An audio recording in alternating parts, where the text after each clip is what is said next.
Right people, remember to subscribe, that way you'll know when I upload the next video and you'll be supporting my channel. Also follow me on Twitter. Sometimes YouTube doesn't send notification, this way you'll know when I upload the next video.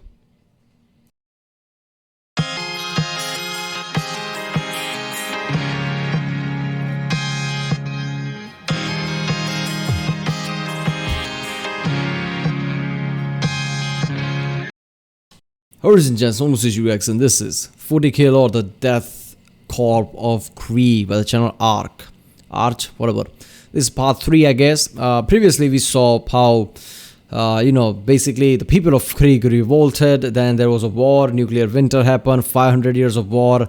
Basically during those 500 years of war and nuclear conditions, it bred militarized people a lot and hardcore people for that. Now they have this kind of mentality that dying for the emperor is the best thing they can do, so they're really suicidal in a way, and anybody who's not extreme as they are, they see as weak. That's where we were next time, so let's watch it. Remember, if you like my reaction, do like, subscribe, so I know which type of videos to react to more, I guess, which type of channels to react to more. Check out the reaction, there's a link in the description. Check out the cast of places like Warhammer 40k playlist with all my Warhammer 40k reactions, then John History, Internet Historian, and yeah, that's what it is. Starvation. And if you are lucky enough to actually receive wages, it's not going to be a whole lot, to put it like that. And even if you did get a lot of money, what the hell is there to spend it on? You are on Krieg. Luxury goods is not exactly at the top of the priority list for the Departamento Monitorum. I mean, if your whole planet is this kind of a thing where I don't want to say slave type scenario because nobody's forcing anybody to do anything. I guess they just become this now. But if your entire planet is like this, where there is no luxury, everybody just has this suicidal for glory type of mentality who just want to serve the emperor and empire, and 24/7 they just basically pump out basically the most most efficient way of doing war things, war machines, just going to the factories and everything, where there is no leisure, there is no luxury of any kind. What's the point of money at that point? What are you gonna do with the money? Yeah, you have money, now what? And yet all of that is going to appear as if nothing more than a pleasant, fluffy dream once you're finally enrolled into the Death Korps of Krieg. Those of you who have been in the army have probably had the pleasure of getting intimately acquainted with a drill sergeant or two. Now, of course, drill sergeants are a part of any functional army, and they tend to be extraordinarily verbose and vicious creatures. Quick to anger and slow to forget, they are the intransigent elephants of any armed forces. Yeah, they're the drill Furthermore, sergeant. they primarily sustain themselves by feeding off the suffering of others. Therefore, it is most fortunate for them that their chosen profession provide them with such an ample supply of fresh-faced recruit to torture. Incidentally, their chosen form of sustenance is also the reason why they seem to always be awake before anybody else. As you can probably imagine, after going several hours without bullying some poor white shield, their monstrous little bellies must be absolutely famished. The point is that the drill sergeant truly is one of God's more heinous creatures, but there is also a soft, quivering pinkness to them. At the end of the day, despite their fondness for pain and suffering, their job is to break you down, so they can build you up better, and some of the fluffiest men I've ever known wear their stripes with pride. The Death Korps also has drill sergeants, but there is one pertinent difference. They have no interest in tearing you down to build you back up. They are of the opinion that if you can be torn down in the first place, then you are simply not Death Korps material, and the best thing they can do both for you and the Corps is to break you as quickly as possible, either fatally or by sending your, in all due likelihood, crippled ass back to the factory lines. Death Korps training, unsurprisingly, is a bit on the brutal side. It is not necessarily that different from the training doctrines in and of themselves of other regiments. However, the key difference lies in the implementation. Other regiments have mock battles. The Corps has them, but they use live artillery. Other regiments may train in bayonet combat. The Corps also does this, with unsheathed and fully sharpened bayonets. What the fuck? Other regiments may train men to stay down by firing a machine gun over their heads as they crawl along a trench. It's not a mock, at best it's pretend, right? Not even pretend, fake enemy. Because in the end everything is live and real ammo and real fucking danger. The Corps does this as well. It simply dispenses with the pretense and orders the MG crew to try their damnedest to hit anyone stupid enough to be spotted. The devil, as they say, is in the details, or in this case, I suppose it's probably more like the Grim Reaper. And let's pause for a moment on the idea of mutilation on Krieg. Yes, I know, a somewhat morbid pause, but I wish to try and emphasize just how much of a shithole this really is, because the simple fact that you're basically a slave, chained forever to a massive churning war machine that cares diddly dick for your well-being, that alone is not quite enough. Imagine being one of the menfolk on Krieg. Imagine entering into the Death Korps and getting... I wonder, Drukari? Yeah, Drukari. Those elders from that, the different dimension, whatever that is, who basically deliberately tortures and, just do one of the worst type of BDSM you will ever see, just to make sure that, slutness stays away. What would it be like for, introduce those people to the people of Krieg? I mean, Krieg people are already one of the most torturous people that I've ever heard of so far. Now, I'm pretty sure Drukaris can think of one or two ways that is even going to turn that all the way to 11. But still, what would be the response of the people of Krieg? For the Emperor, bring it on. I don't even know what to think of that. Hurt. Imagine standing in the wrong position when an artillery shell falls out of the sky and losing half of your leg, for example. In our modern society, there is a vast network of support organizations specifically designed to try and allow you to continue living your life with as little inconvenience as possible considering your injury. On Krieg, not only does that not exist, but think about this. If the entirety of society has been raised on the idea that sacrifice is everything, indeed, the only value your life has is the amount of sacrifice you are capable of personally making in the name of the Imperium, how do you think they might treat somebody who, technically speaking, failed to make the maximum sacrifice by becoming a member of the Death Korps of Krieg and dying for the Emperor? And not only that, he gets sent back into the rest of society as a cripple. He is going to require special resources. He is going to require medical time. He is going to require certain aids, crutches, wheelchairs, these kinds of things. I'm surprised suicide is not higher to people like that, because their life is going to be extremely worse from now on. And he is probably going to be less effective at producing stuff in the factories than a hale and hearty man, obviously enough. How do you think such a society might treat someone like that? I'd reckon not particularly fucking good. If you're gonna get into an accident while training for the Death Korps, it better be a fatal one. Because the old saying holds true, especially on Krieg. No matter how shit your training is, no matter how arse your life has been up until this point, it can always get worse. But hope isn't entirely lost for the poor bastard who inevitably gets enrolled within the Death Korps, because there are a few ways he could actually, possibly, potentially, maybe, although extremely unlikely, better his lot. Not that your average Death Korps guardsman would actually give a shit about that, but still, for the sake of argument. There are several positions within the Death Korps that are, if not particularly cushier, at the very least slightly safer than the others.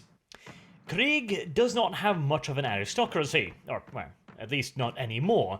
The most in the way of an aristocracy they might have are the various supervisors and bosses that run the factories, and those really aren't much of an aristocracy at all. And that, of course, means that the officers of the Death Korps are invariably drawn from the Death Korps itself. Generally speaking, they are veterans from other regiments already formed that... Don't they basically see those real aristocrats or whatever there was, who basically created this war in the first place, and see them more evil than Horus himself? So I guess they wouldn't have aristocracy to begin with for that reason alone, right? Yeah. And through a mixture of luck, skill, perseverance, and perhaps a little bit of the Emperor's favor, have somehow managed to actually survive in the Death Korps for an extended period of time. Now, you might think that mere survival itself isn't really enough of a qualification for officers training, but, well, This is the fucking Death Korps. They really don't have a whole lot of other qualifications to go by, frankly.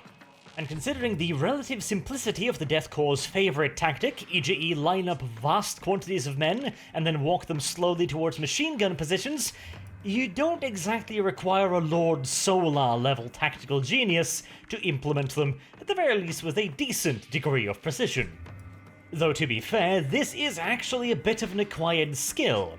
If you were to put, for example, a Cadian officer in charge of a Death Korps formation, he probably would lose all respect amongst his men the moment that he didn't suggest the most ridiculous, suicidal, self-sacrificing tactics possible. And if he were so silly as to suggest that maybe he should direct the battle from a bunker somewhere behind the lines, well, in all due likelihood, his soldiers would simply just wander off and do whatever they felt best, as clearly that officer was utterly insane.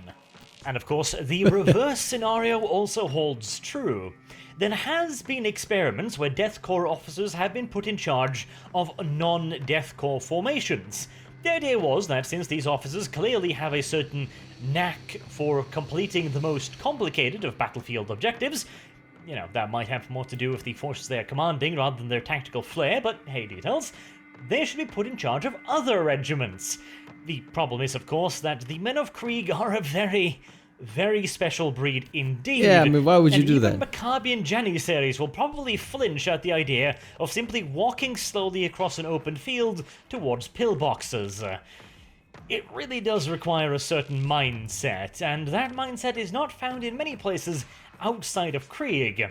As such, a Death Korps officer in charge of any non-Death Korps regiment is likely to find himself sacrificing for the Emperor in a highly accidental manner, probably by falling on his bayonet several times or accidentally discharging his last pistol into the back of his skull. You know, that kind of stuff.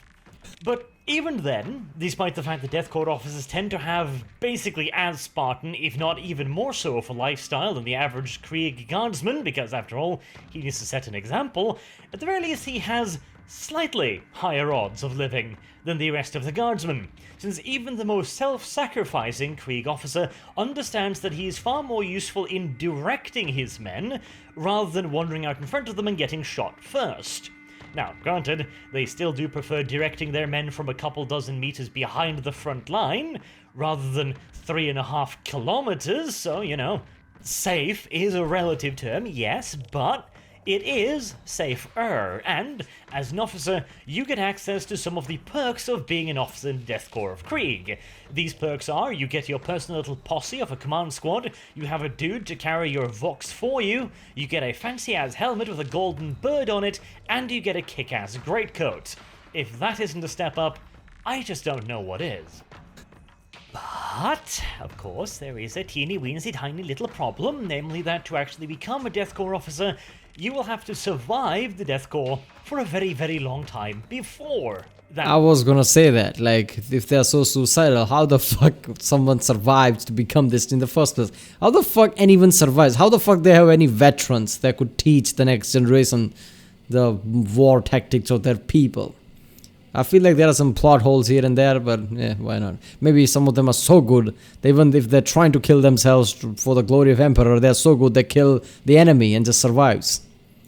That point, which, well, let's face it, that could be rather complicated. But there are several other specializations within the Death Korps that might possibly give you a halfway decent chance of not getting brutally maimed and murdered, at the very least in your first engagements. One of these would be the Death Korps' Grenadiers. Now, yes, this does mean that you would be entering into the specialized assault formations of the Death Korps, which, yes, that is going to be just about as dangerous as you think it will, but you will have access to some additional armor, bigger guns, and tons of grenades. So, at the very least, you'll be equipped to survive, if nothing else. Oh, and by the way, you're going to have to be fucking massive to get into them. The Death Korps Grenadiers are kind of inspired by the Potsdam Giants, which is a formation from our own military history, where a particularly faggoty little Prussian prince decided that his special guards unit should be made up of nothing but massive strapping menfolk who looked adorable in uniform. Because why not? In the case of the Death Korps Grenadiers, however, they are not selected purely to be the fetish objects of some tiny little Prussian. Instead, they are selected for their size, their experience, and their aggressive spirit to form an elite formation of shock troopers. They are expected to be able to go toe-to-toe with anything the 41st millennium can throw at them. And considering the sheer amount and hideousness of shit that 40k can throw at your average guardsman, they could probably use the advantage of being above average build. But of course, merely just being a big boy... Against what though? Against what? Orcs? Orcs are probably taller and bigger anyway. Tyranids, those are fucking aliens. I mean, the tentacle weird ass aliens. Which enemy? Chaos? They're powered by chaos. I don't know. Isn't enough to stop a charging orc knob from snipping you in two with a power claw. As such, they are also equipped with a bit of specialized equipment. They will be issued with far more grenades, both frag and crack, than your average guardsman. They also have the privilege of being equipped with carapace armor. This should give them a decent chance of taking on at least 1 or 2 hits from most enemy infantry weapons, and even a potential chance of surviving a hit from something big, brutal, and nasty, like for example a bolter. Not a particularly great chance, but a chance nonetheless. And of course, the best way of making sure that you will survive an enemy aiming a weapon at you is to shoot them in the face before they get to shoot you. Alright, seriously though, I'm trying to, picture the whole scenario. Are Death Korps of Krieg really elite fighters who are better at fighting, or they're just better at being suicidal and extreme? If that's the case, then basically every time Death Korps of Krieg or their unit goes, basically most of them die suicidically while taking other out, and the new batch come. Is that how it is? Since they're constantly churning up more and more soldiers in their planet? Because I don't know, I like to think that these people are so extreme and they live in such extreme conditions and they don't care about themselves dying, that they are elite in, I guess, combat in a way, right? They have no fear, and because they're militarized society, because they were in war for 500 years, they are more effective than your average soldiers on the battlefield, and they don't care about dying, I guess. I like to think that. To ensure that the Death Korps Grenadiers have enough oomph to put down even the nastiest creatures that might point a weapon at them, they are equipped with the Type 14 Lasgun H. This is the heavy, overcharged version of the standard lasgun. The 14H, also known as a Hellgun, is capable of putting out roughly 40 to 50% more energy per shot than the standard lasgun. As such, it requires a considerably larger energy source, and this is worn as a backpack on the Grenadier's back. The total output of this larger power pack is round about 200 shots, depending on the power setting and of course the weapon's condition, and that is one of the really big things. Its condition. You see, whilst the Hellgun is a considerably more potent weapon than the lasgun, for example, whilst the standard issue Imperial flashlight might in most cases tickle an orc, and you're going to need half a squad's worth of them to really put the bastard down, a Hellgun blast to the face is going to put most greenskins down rather hard and quickly. This increased killing power, however, comes at a severe cost, both to the total capacity of the weapon, a mere 200 rounds, which is not fantastic at all, considering the sheer size and weight of the contraption, in addition to, of course, the fact that the Grenadiers are usually used as shock troopers. That means close-in, personal, and brutal fighting. They might also be required to hold the objectives they just recently captured for extended periods of time, while the rest of the Corps batter their bloody little asses to them. I'm not gonna lie, I like that concept that if I have a choice between 2 assault rifles, one assault rifle is just higher rate of fire, other assault rifle has more damage but less rate of fire with bigger caliber, I would choose the, less rate of fire, bigger caliber, more damage gun, even if it has lower magazine. I don't know. I can be more precise with how I shoot, sure, but just every single bullet doing more damage and having more force behind it. It's just, too appealing to me. So I feel like even though it's a low ammo, the 50% more damage and, probably has power to take down any orcs. Just that's really appealing to me. So these are basically heavy gunners of the Death Korps of Krieg. Thusly, having a relatively mere 200 rounds at one's disposal is not ideal. Of course, steps are usually taken to remedy this. Whilst the sheer size and bulky nature of the pack means that it would be highly impractical to have one man carry two of them, Grenadier formations could, however, and should, wherever possible, be supported by Chimera armoured transports, not only to ensure that the Grenadiers actually make it to their target, but also so that the Grenadiers can shove the little Chimeras as full of additional power packs as humanly possible. Another drawback, however, that is considerably more difficult to get around is the fact that the Hellgun is an extraordinarily temperamental little lady, and if you do not take the absolute best care of her, she's going to act up at the absolute worst possible timing. The Hellgun requires extensive, lengthy, and complicated maintenance, and it requires it often. Otherwise, the power of each individual last blast will start to decrease, the rate of fire will start falling off, and the weapon itself will start developing some rather unfortunate and wonky side effects. I'm not gonna lie, the way he's describing that it has a way less ammo than certain condition requires. It has basically a backpack that which could be a bit, I don't know, overwhelming in a way. And it requires extensive repair. I love the fact that it does more damage, less rate of fire, it's all fine, but with all this baggage, I'm not sure it's better, I mean, the normal gun, which has a higher rate of fire, does a bit of less damage, but has a bigger clip. It doesn't require all this, extra backpack and maintenance. I don't know, that might be better. Let's just say that if you're carrying around a weapon capable of stopping an orc in its tracks, then you probably don't want it overheating too badly, now do you? And one final little problem. The Hellgun is moody at the best of days. This means that using it as a close combat weapon, as you can do with the humble lasgun by bashing someone over the head with the butt end, or using it with a bayonet, is simply not an option. If you whack somebody over the head with a Hellgun, well, you'd best be prepared for a somewhat explosive finale, let's just say. It's not guaranteed that it'll blow up, but the odds are not on your side. Additionally, the Hellgun... It's just like walking around with a heavy gun, that's what that is. ...does not come with a bayonet lug. Like and considering, or again, that these are stormtroopers expected to get up close and personal with the enemy, that is a pretty major problem, once again. And no... But they are suicidal, I guess, so nobody gives a fuck. That's the problem. Fortunately, you can't just scratch build one and attach it, because the problem isn't the design of the barrel. The problem is that the las bolts fired from the weapon are so hot that it will literally start melting the bayonet.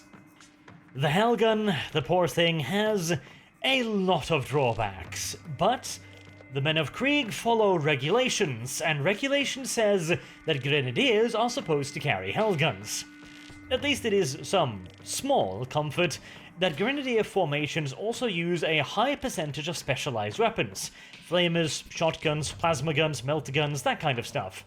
Although I like to think somebody goes to the people who basically make all the decision, not like, we need to change the gun, right? They are the one who does close combat and they have this massive flaw, they don't have the bayonet and they keep dying. And the guy's like, and your point is? They keep dying, good. What? Our human making machine is broken or something? No, so what's your problem? They're dying, so what? They are the Death Korps of Krieg. Of course they're dying. Although, I'm not entirely sure whether I would prefer to carry a Hellgun or a plasma gun, since both of the weapons have an uncomfortably high percentage chance of murdering their users. It is a very, very small wonder indeed that casualty rates amongst the Grenadiers are particularly high, even amongst the Death Korps of Krieg. This is also the reason why they're given the special cool-looking helmets with the skull-faced mask on them, because the men wearing these helmets are, as good as dead. Yeah, On they're already average, dead. 8 out of every 10 Grenadiers will end up in a very small box if he's lucky, or smeared across the landscape as so much pizza topping if he isn't. But hey, at least he had the honor of being selected by his Watchmaster or Commissar to join the Grenadiers, the elite of the Death Korps of Krieg. And it Alright, we're gonna stop there now. I have to go. But yeah, damn. We learned about this Grenadiers, which is even worse than the normal. How there's still, what, 25 minutes of the video left. What more gonna come up that is worse than this shit? I mean, this is whole mentality. I mean, just... They literally have the factory to pump out more soldiers. They don't give a fuck about the soldiers anymore. They just don't. I mean, who gives a fuck? Right, that's the point. At the start when you talked about Grenadiers, I'm like, at least some of them were not going to be completely suicidal. No. This has even worse death rate than the normal soldiers. There you go. So basically, whenever you send certain people of, Death Creeper Corp, Death Korps of Krieg, certain squad, you don't expect them to come back. You just pump out more newer ones. How any veterans are alive who's training the next generation? And by next generation, I mean every day the new squad. This is just mental. I seriously want to know that what would happen if Drukaris meet these people. It would be ridiculous. Alright people, that was the Death Korps of Krieg part 3, I guess. I guess tomorrow I'll do the part 4 and it'll be the last one. Yeah, I can do 25-minute video, why not? Alright, if you like my reaction, don't forget to like, subscribe, check out the reaction, there's a link in the description, check out the cast, so please check out the cousin, yeah. Check out the Twitter account, by then you'll know when I upload the new reaction videos, I guess. Yeah, I'll see you next time.